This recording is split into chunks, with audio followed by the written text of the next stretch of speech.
नमस्कार, आप देख रहे हैं स्वराज एक्सप्रेस। मैं हूं आपके साथ बुशा और हमारी खास के पेशकश में बात कर रहे हैं ना राहत ना बोझ। जी हां, वित्त मंत्री निर्मला सीतारमण ने मोदी सरकार का आखिरी बजट पेश किया है। उन्होंने 58 मिनट लंबा भाषण दिया। ये अंतरिम बजट है क्योंकि अप्रैल मई में आम चुनाव होने हैं। नई सरकार बनने के बाद पूर्ण बजट जुलाई में पेश होने की उम्मीद है। वित्त मंत्री सीतारमण के कार्यकाल का ये छठा बजट है। वित्त मंत्री ने कहा कि हमने अंतरिम बजट की परंपरा को जारी रखा है। यही वजह है कि सरकार ने किसी तरह की कोई घोषणाएं करने से परहेज किया है। अंतरिम बजट 4 सेक्टर पर फोकस रहा, जिसमें गरीब, महिलाएं, युवा और अन्नदाता शामिल है। सरकार ने आम आदमी को इस बार इनकम टैक्स में कोई राहत नहीं दी है। टैक्स स्लैब में कोई बदलाव नहीं किया गया है। इस बार बजट में कुछ भी सस्ता या फिर महंगा नहीं हुआ है। ऐसा इसलिए क्योंकि 2017 में लागू किए गए जीएसटी के बाद से बजट में केवल कस्टम ड्यूटी, एक्साइज ड्यूटी को बढ़ाया या फिर घटाया जाता है, जिसका असर गिनी चुनी चीजों पर पड़ता है। सरकार ने 25 करोड़ लोगों को गरीबी से बाहर निकाल दिया। गरीब कल्याण योजना में 34 लाख करोड़ खातों में भेजे गए हैं। करीब 1 करोड़ महिलाएं लखपति दीदी बनी हैं। अब 3 करोड़ लखपति दीदी बनाने का लक्ष्य है। तो इस बजट पर खास जानकारी के साथ हमारे संवाददाता संजय डोंगरदेवे भी जुड़ गए हैं। संजय, पूरे तौर पर अगर नजर डाली जाए आज के इस बजट पर, तो किस तरीके का यह बजट रहा और लोगों के बीच इस बजट के बाद किस तरीके की प्रतिक्रियाएं मिल रही हैं? बिल्कुल बुशरा, मैं आपको बता दूं कि जिस प्रकार से बजट की बात की जाए, जो अंतिम बजट पेश किया था जो डॉक्टर सीतारमण ने, वित्त मंत्री, केंद्रीय वित्त मंत्री ने, उसके बाद लोगों में या आम जनों की बात करें तो कहीं ना कहीं एक नाराजगी है। उनका साफ कहना है कि किसी प्रकार का कोई लाभ नहीं मिल पाया। सरकार से जो उम्मीदें थी वो उम्मीदें, क्योंकि अब चुनाव है, अंतिम बजट है, और कहीं ना कहीं जो उम्मीदें थी कि चुनाव के समय कहीं ना कहीं बजट से जो बजट पेश होगा तो उसमें कई चीजों का लाभ मिल सकता है, चाहे टैक्स की बात कर ली जाए, पेट्रोल की बात कर ली जाए, अन्य चीजों को लेकर उनकी सोच थी। लेकिन कहीं ना कहीं इस पूरे बजट में इन लोगों को लाभ नहीं मिल पाया। तो मैं इन्हीं लोगों से बात करता हूं कि किस प्रकार से बजट को लेकर क्या कहते हैं, क्योंकि शासकीय कर्मचारी भी मेरे साथ लोग हैं, तो उनका ये देखा जाए तो कहीं ना कहीं ये कहा जाए तो बजट को लेकर अभी भी लोगों में नाराजगी है कि बजट का लाभ उनको भी नहीं मिल पा रहा। क्या कहते हैं? मतलब क्या नाम है आपका? डीआर सोलंकी। सोलंकी जी, बजट की बात की जाए, क्या देखते हैं बजट में जो कर्मचारी अधिकारी को था, जो स्लैब में छूट मिलना थी, वो शायद अंतरिम बजट में नहीं दिया है। तो इससे थोड़ा सा कि छूट मिलती तो कर्मचारियों को लाभ होता, लेकिन वो छूट नहीं दी गई है। तो अगर देखा जाए तो बजट के स्लैब को लेकर बात कर ली जाए तो बजट के स्लैब को लेकर जब अगर देखा जाए तो बजट में आप क्या सोचते हैं कि किस प्रकार का बजट है, या सरकार के लिए, आम जनता के लिए कुछ है? मेरा तो सोचना यही होता है कि बजट हो आम जनता के लिए हो, आम जनता के हिसाब से हो। आम जनता में कर्मचारी भी आता है, मध्यम वर्ग भी आता है, लोअर वर्ग भी आता है, क्योंकि निश्चित रूप से हम टैक्स तो एक गरीब इंसान भी देता है, एक आईएएस भी देता है, एक मंत्री भी देता है, लेकिन सबसे ज्यादा जो मार झेलता है वो मध्यम वर्गीय और कर्मचारी वर्ग ही झेलता है। क्योंकि कर्मचारी वर्ग को किसी तरीके के कोई भी मतलब विशेष लाभ शासन द्वारा कभी भी प्रदान नहीं किए जाते। रही बात डीए की, तो डीए भी हमें साल में 2 बार मिलना होता है, लेकिन उसकी तिथि निश्चित है, लेकिन हमें मिलता है अनिश्चित तिथि में। जो और अगर मिलता भी है तो हमें उसका एरियर वगैरह का जो भुगतान किया जाता है शासन द्वारा, वो भी करने में निश्चित रूप से डिले होता है शासन की तरफ से। अब शासन चाहता तो हमें सब कुछ देना है, लेकिन कहीं ना कहीं ऑब्वियसली कुछ ना कुछ ऐसी अड़चनें होती है जिसकी वजह से हमें वो चीज़ डिले मिलती। रही बजट की बात, इस अंतरिम बजट में सारे कर्मचारियों का एक ही वो लक्ष्य था कि शायद सरकार इनकम टैक्स के स्लैब में हमें छूट दे, ताकि क्योंकि अभी वर्तमान में देखा जाए तो हमारे यहाँ के फोर्थ क्लास से लेके अधिकारी वर्ग तक के कर्मचारी जो है वो निश्चित रूप से टैक्स की उसमें लिमिट में आ चुके हैं। बिल्कुल, अगर देखा जाए तो कर्मचारियों में भी इस चीज को लेकर नाराजगी तो है। भाई साहब, क्या नाम है आपका? विजय सिंह। विजय जी, अगर बजट की बात की जाए, कैसा दिखता है बजट? देखिए, बजट के बारे में मैं अभी कुछ नहीं कहना चाहूंगा।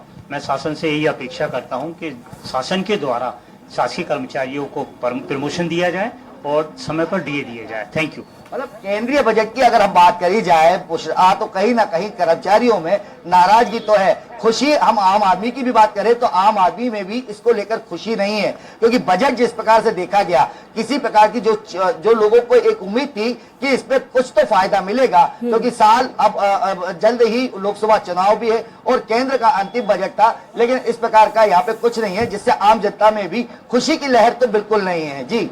जी, और जिस तरीके से देखा जाए सबसे ज्यादा जो नाराजगी का, जैसा कि आप लोगों से रिएक्शन जब जान रहे हैं तो नाराजगी का जिक्र कर रहे हैं, सबसे ज्यादा जिस चीज को लेकर के है वो टैक्स स्लैब में कोई बदलाव नहीं करने को लेकर के है, यानी यथावत स्थिति को लेकर के भी लोगों के बीच में नाराजगी है। कुछ एक्सपर्ट से भी आपकी बातचीत हुई होगी, क्या पूरा निष्कर्ष इस रिएक्शन के तहत उन्होंने निकाला है? अब पूछा, अगर मैं देखूं तो उनका भी ये कहना है कि जो साल का अंतिम बजट था, जिस प्रकार से 17 की जो बात आई थी कि 17 में भी जीएसटी लगने के बाद कुछ चीजों की बढ़ोतरी नहीं हुई थी, लेकिन कहीं ना कहीं आम जनता को राहत नहीं मिल पाई है, ये सही है, या किसी चीज की बढ़ोतरी नहीं हुई है, ये भी सही है।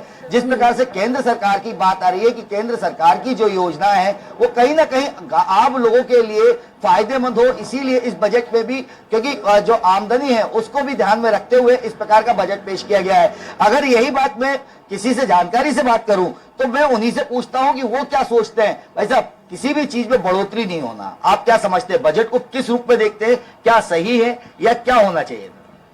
मेरी तो ये बिल्कुल समझ से परे जान पड़ता है कि जहां तक हम हमारे ऑफिसर्स हो, कर्मचारियों हो, कर्मचारी एम्प्लॉय, पूरे सेवक हो हमारे प्रदेश के, लेकिन हमें जहां बढ़ोतरी होना चाहिए वहां नहीं हो पाती है हर चीज। अब जैसे अभी हाल ही में हमें डीए में बड़े तंगी का सामना करना पड़ रहा है, डीए हमें नहीं मिल पा रहा है, जबकि गजट में नोटिफिकेशन जारी हो जाता है कि केंद्र के सामान जब जब बढ़ेगा तब स्टेट में दिया जाएगा। तो राज्य में कोई मतलब दिक्कत आनी नहीं चाहिए और आसानी से मिल जाना चाहिए। उसकी वजह यही होती है कि बजट में जो होता है एक महीने में देखा जाए तो कहीं ना कहीं से उसमें जो होना चाहिए वो बढ़ोतरी ना होने के कारण ये परेशानी का सामना करना पड़ता है। अब महिलाओं को आप इतनी सुविधाएं दे रहे हो, उनको 3 करोड़ से अब आवास बना के दे रहे हो, उनको आयुष्मान की सुविधाएं दे रहे हो, और हम लोगों को एक महीने में देखा जाए तो ठेंगा सा दिखाया जा रहा है। क्योंकि आज हमारे साथी अगर देखा जाए तो कई बार अस्पतालों में इतना इलाज कराते हैं, उसमें जब इलाज कराने के बाद में और जब अस्पताल से और उनका जैसे तैसे बिल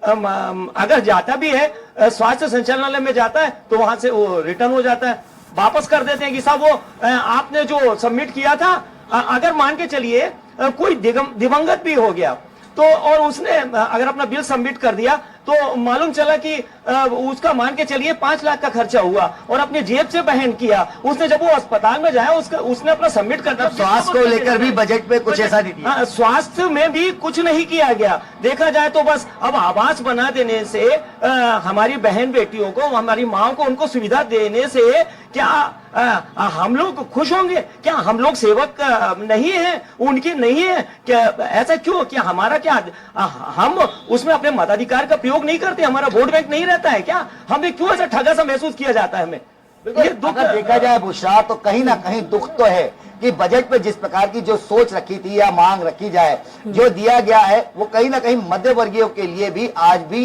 कहीं उसका एक ठगा सा महसूस कर रहा है। क्योंकि मध्य वर्गीय परिवार की बात की जाए तो मध्य वर्गीय परिवार, इससे पहले भी हमने लोगों से बात करी थी, तो मध्य वर्गीय परिवार अगर जो सबसे ज्यादा प्रभावित होता है वो मध्य वर्गीय परिवार रहता है। तो उसी के अंतर्गत हम ये देख रहे थे कि अभी जितने भी लोग हैं सबका यही कहना है कि अगर सरकार ने केंद्र बजट में कुछ रियायत दी होती तो कुछ ना कुछ लाभ जरूर मिलता और आने वाले समय में इसका लाभ भी सरकारों को मिल सकता था। जी बुशरा। संजय, बिल्कुल कम शब्दों में अगर इस बजट को समझाया जाए और बिल्कुल जो प्रोफाइल इस पूरे बजट की देखी जाए तो 4 सेक्टर अलग अलग बांटा गया इस पूरे बजट को, जिसमें खास गरीबों के लिए बहुत सारी सौगात, महिलाओं के लिए जैसा कि आप बातचीत कर भी रहे थे, महिलाओं के लिए बड़ी सौगात, और साथ ही युवाओं के लिए, अन्नदाता यानी किसानों के लिए। जब कहा जा रहा है कि खास तौर से इन 4 कैटेगरी को ध्यान में रखा गया, तो क्या खास बातें इन 4 कैटेगरियों को देखते हुए इस बजट में देखी गई? लोगों की प्रतिक्रिया इसको लेकर के क्या? बिल्कुल बुशरा, मैं आम लोगों से ही जान लेता हूं आपका। जिस प्रकार से देखा जाए कि 4 वर्गों में बांटा गया, महिला, किसान, महिला, युवा और किसानों को, क्या कहेंगे? क्या लगता है इन चारों को से ही वोट परसेंटेज बढ़ेगा या इससे ही सरकार? सरकार को सोचना चाहिए, सरकार के लिए उनका हर एक वोट और हर एक वोटर उतना ही महत्वपूर्ण है जितना ये किसान, युवा और महिलाएं, क्योंकि एक वोटिंग राइट जो निर्वाचन आयोग द्वारा भारतीय संविधान के अंतर्गत सारे हिंदुस्तानियों को प्रदान किया गया है, अगर आप उनको अगर इस तरीके से वर्गीकृत करेंगे तो ये वर्गीकृत करना कदाचित उचित प्रतीत नहीं होता है, क्योंकि वोट बैंक तो हम सभी है यहाँ पे। मतलब एक आम मजदूर जो एक मजदूरी करता है वो भी वोट बैंक है, एक सब्जी बेचने वाला भी वोट बैंक है, एक आईएएस भी वोट बैंक है, एक नेता। गरीबों को तो कहीं ना कहीं साधा है सरकार केंद्र बजट में। एक्चुअल में गरीबों के लिए ही सारी योजनाएं आ रही है, मध्यम वर्गीयों के लिए किसी तरीके की कोई योजनाएं लागू नहीं की जाती है। रही आज ही मैंने न्यूज़पेपर में पढ़ा था कि आयुष्मान के उन्होंने कितने 5 लाख का उन्होंने वो किया है मेडिक्लेम के लिए, लेकिन हम चाहते हैं हम सरकारी कर्मचारियों को भी तो मेडिक्लेम दिया जाए। हमारे इस संबंध में सरकार से हमारी कई बार लंबी चर्चाएं भी हुई है। सरकार को हमने अपनी तरफ से यूनियनों की तरफ से आवेदन भी प्रस्तुत किए गए, लेकिन सरकार का उस तरफ कोई ध्यान नहीं है। हम बिल्कुल बुशरा, अगर देखा जाए तो कहीं ना कहीं जिस प्रकार से हमने बात करी 4 वर्गों में बांटा गया है। भाई साहब 4 वर्गों में बांटा गया, तो क्या लगता है क्या ये 4 वर्गीय है या मध्य वर्गीय परिवारों को इसमें कोई लाभ नहीं दिखता, क्या कहेंगे? नहीं, 4 वर्गों में बांटा गया वो तो ठीक है। मध्यम वर्ग को भी अगर ध्यान देते हैं तो वोट बैंक तो सभी है, मध्यम वर्ग भी है, जो गरीब लोग है वो भी वोट बैंक है, लेकिन जो मध्यम वर्ग को भी कुछ इस बजट में राहत मिलती है तो और ठीक रहता है हमारे लिए। बिल्कुल बुशरा, अगर देखा जाए तो साफ आम जनता का भी यही कहना है कि गरीबों को, किसानों को, महिलाओं को तो साधा, लेकिन अगर इन गरीब जो मध्य वर्गीय परिवार है जो सबसे ज्यादा पीसता है, अगर उनका भी कहीं ना कहीं केंद्र सरकार या केंद्र बजट में कुछ ध्यान रखा जाता तो आम जनता को भी और देश में एक खुशी की लहर देखने को मिलती है। जी बुशरा।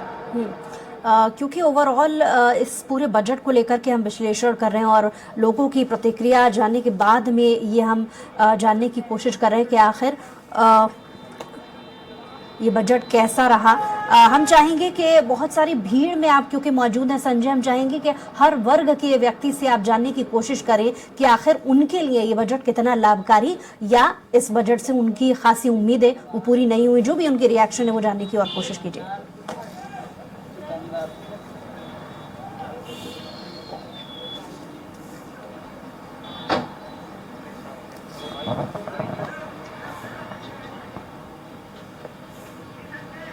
जी संजय, आपको आवाज मिल रही है? जी बुशरा। जी, हम चाहेंगे आप और भी लोगों से जानने की कोशिश कीजिए, क्योंकि जैसा कि मैंने आपसे पहले भी पूछा कि महिलाओं और युवाओं, अन्नदाता, गरीबों, जैसा कि एक व्यक्ति ये कह रहे थे कि गरीबों से जुड़ा हुआ ये पूरा बजट है, तो जब सरकार ये दावा कर रही है कि गरीबों के लिए बहुत सारी चीजें, तो वो उनके लिहाज से कैसा है? बिल्कुल बुशरा, मैं उनसे भी जानने की कोशिश कर लेता हूं कि अगर गरीबों के लिए बजट में दिया है तो वो अपने आप को कितना मानते हैं। भाई साहब क्या नाम है? संजय, लौट रही हूँ आपके पास। हमारे साथ डॉक्टर प्रवीण अग्रवाल जी भी जुड़ गए हैं, अध्यक्ष हैं मध्य Pradesh chamber of commerce Gwalior से। बहुत स्वागत आपका प्रवीण जी। प्रवीण जी, आज बजट पेश हुआ है, अंतरिम बजट, जिसमें बहुत सारी हर वर्ग के लोगों को उम्मीदें थी।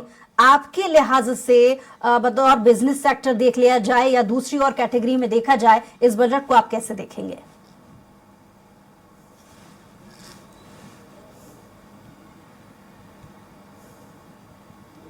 देखिए, निश्चित रूप से हम सबको ये समझना चाहिए, और हम चूंकि Madhya Pradesh chamber of commerce and industries लगभग 118 वर्ष पुरानी संस्था है, तो ये सरकार का जो अंतरिम बजट है, क्योंकि इसके तत्काल बाद लोकसभा चुनाव है और अगले 5-7 दिन में 10 दिन में आचार संहिता लग जाएगी। तो मुझे लगता है कि हमें अंतरिम बजट से, हालांकि हमारी डिमांड थी कि सरकार हमारे को कर फ्री आय जो है 10 लाख रुपए करे इस आयकर में स्लैब बढ़ाने के बाद, और उसके बाद हमारी डिमांड थी कि जो हमारे आसपास के कॉरिडोर है रेल का लाइन का, जो ग्वालियर श्योपुर रेल लाइन है, ग्वालियर इटावा रेल लाइन है और ग्वालियर गुना रेल लाइन है, इन तीनों के लिए अगर विशेष पैकेज दिया जाए, क्योंकि हमारे यहाँ 500 करोड़ की लागत से नया एयरपोर्ट मध्य प्रदेश का सबसे बड़ा श्रीमंत ज्योतिरादित्य सिंधिया जी के प्रयासों से बन रहा है, जो वर्ल्ड रिकॉर्ड बनाने जा रहा है, तो हमारे यहाँ टूरिज्म की अपार संभावना है।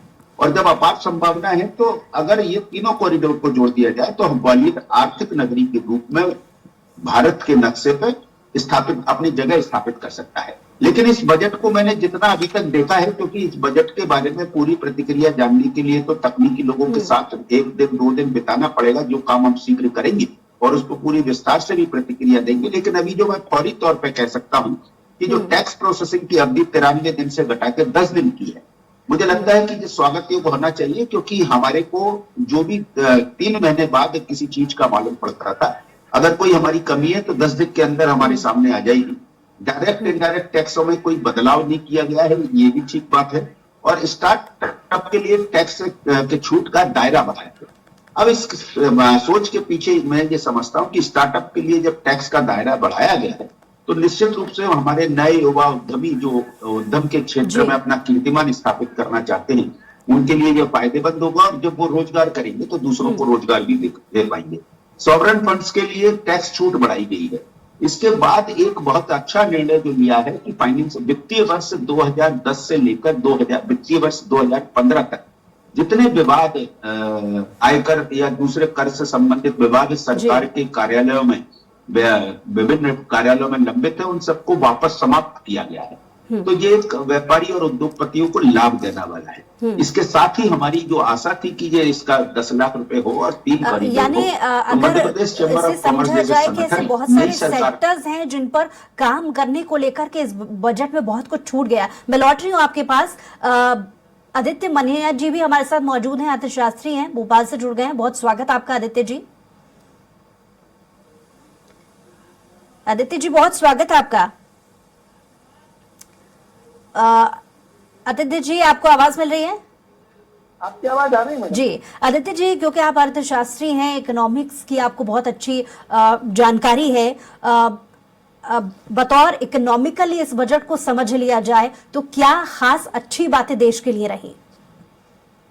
क्योंकि सबसे बड़ी बात तो है कि मोदी सरकार का जो मिजाज है वो देश की आर्थिक ग्रोथ को लेकर बना है। इसलिए उनको राजनीति और वोट की चिंता ना के बरोबर होती। जैसे कि उम्मीद की जा रही थी अंतिम बजट है और कुछ लालीपाप मिलेगी तो वो कुछ भी नहीं है। इसका मतलब है कि all my party is very good, all is well, तो नो चेंज, कोई चेंज नहीं किया गया खासतौर पर तक। लेकिन कहीं ना कहीं उन्होंने ये बताया है कि देश के इंफ्रास्ट्रक्चर में हम जो खर्चा कर रहे हैं उससे बड़ा विदेशी निवेश वापस हिंदुस्तान में आया। दुनिया के बड़े बड़े निवेशक वो इंफ्रास्ट्रक्चर में आज तो देखिएगा सोलर एनर्जी में जैसे उन्होंने कहा। और उसके अलावा भी दूसरी बात क्या है, महिलाओं की महिलाओं के सशक्तिकरण के लिए उन्होंने निश्चित तौर पर इस बार जो उन्होंने बोला है कि हम दीदी, ये वाली बात भी बहुत अच्छी थी। जो मेरे पूर्व जो वक्ता थे उन्होंने जो टैक्स की गई कि जो 25,000 रुपए के 2010 वाले केस और 2015 में 10,000 वाले केस वो खत्म कर देंगे। लेकिन जहाँ तक बात है देश की ग्रोथ का जो मॉडल है, मुझे लगता है कि ये बजट थोड़ा है, थोड़े की जरूरत है। उस हिसाब से 5 महीने के लिए समय निकालने की बात की गई। अगले जुलाई में जब सरकार नहीं आएगी तो सरकार को ये लगता है कि हमने एक बड़ा इवेंट कर लिया है। अब आप हमारी पॉलिसी टैक्स स्लैब को देखते हुए, ग्रोथ को देखते हुए अगर आप हमें जिता कर लाते हैं तो हम और अच्छा बजट प्रस्तुत करेंगे। 2-3 बातें मैं आपको बताना चाहता हूँ कि जो चीज उम्मीद की जा रही थी कि 75 साल से ऊपर के जो सीनियर सिटीजन है उनको बैंक FDR में टैक्स की डिडक्शन होता है उसको रोकना चाहिए। उन्होंने एक जो कैपेक्स बढ़ाया है 10%, वो बहुत अच्छी बात है। रेलवे को बूस्टर पैकेज दिया है, उनको समझ में आ गया है कि रेलवे दुनिया की एक ऐसी कंज्यूमर कंपनी है जो अपने ग्राहकों को कोई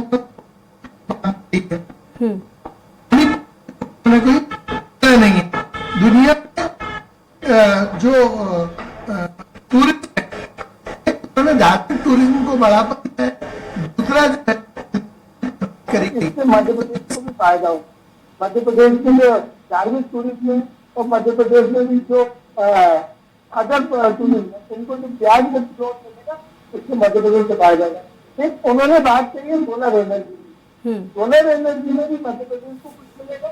निश्चित तौर पर वो एक बड़ा इंडस्ट्री में इंफ्रास्ट्रक्चर में बड़ा खर्चा, ठीक है ना।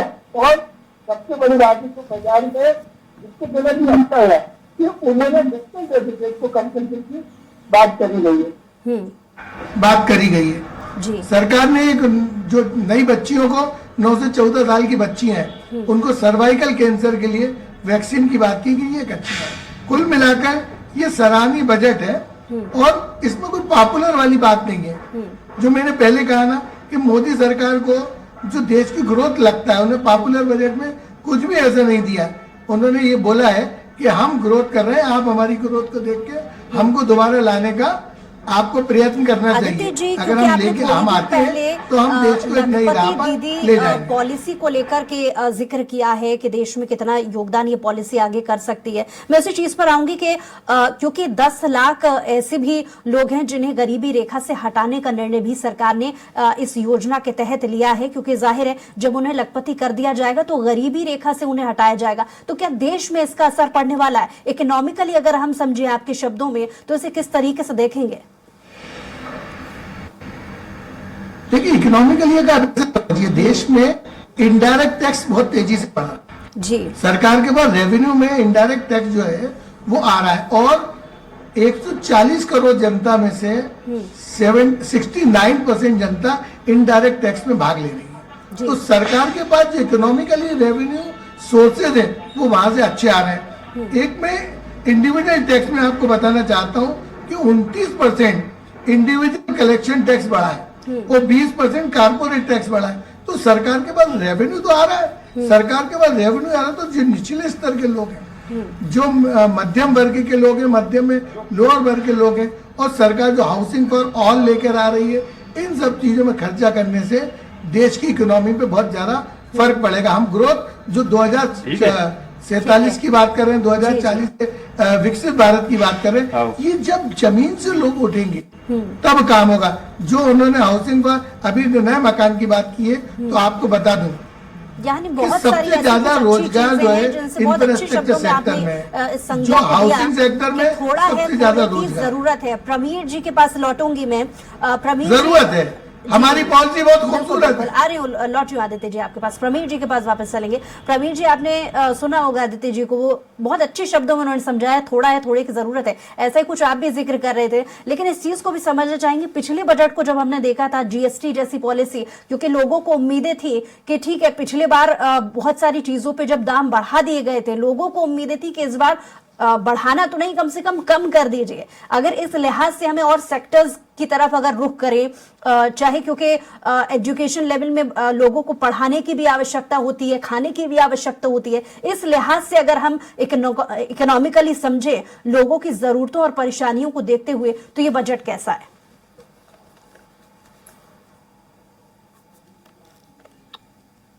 के सफर को अगर हम देखें तो लगभग 2 बार सरकार का जो इस सरकार का जो पिछला बजट था और उससे आज तक के सफर को अगर हम देखें तो लगभग 2 बार सरकार ने जीएसटी के जो हायर स्लैब की वस्तुएं थी उनको उससे नीचे के स्लैब में लेकर आई है सरकार, और समय समय पे ये राहत दी है।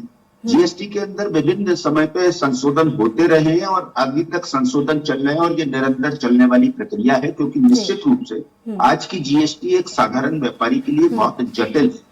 तो हम जैसी संस्थाओं के जो सुझाव जाते हैं उसके आधार पर सरकार उस पर निर्णय लेती है, ये स्वागत योग्य है।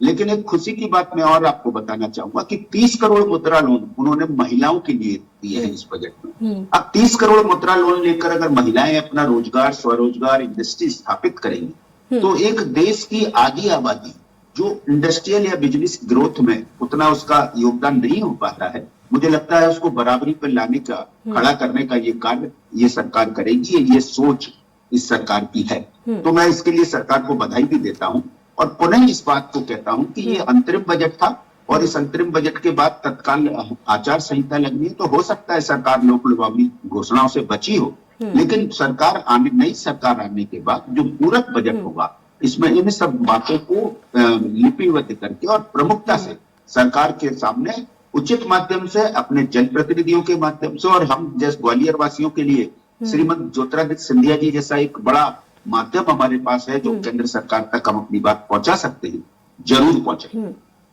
आदित्य जी से, क्योंकि समय की कमी, अंतिम सवाल में जाऊंगी आदित्य जी, क्योंकि ये चीज आप भी मान रहे हैं और सरकार ने भी इस चीज को माना है कि ये पूरा बजट 4 खास सेक्टरों को लेकर के था, जिसमें इनकम टैक्स स्लैब और साथ ही गरीबी, युवा, अन्नदाता और महिलाओं को लेकर के, ये 4 सेक्टरों को लेकर के ये विशेष तौर पर ये बजट देखा गया। लेकिन आपको नहीं लगता कि बाकी के जो और सेक्टर हैं उन्हें इस बजट में ना तरजीह देने को लेकर के इकोनॉमिक लेवल पर खासा असर पड़ने वाला है, या उन्हें नजरअंदाज करना बहुत ज्यादा प्रभावशाली देश के इकोनॉमिकल कंडीशन को लेकर के रहने वाला है?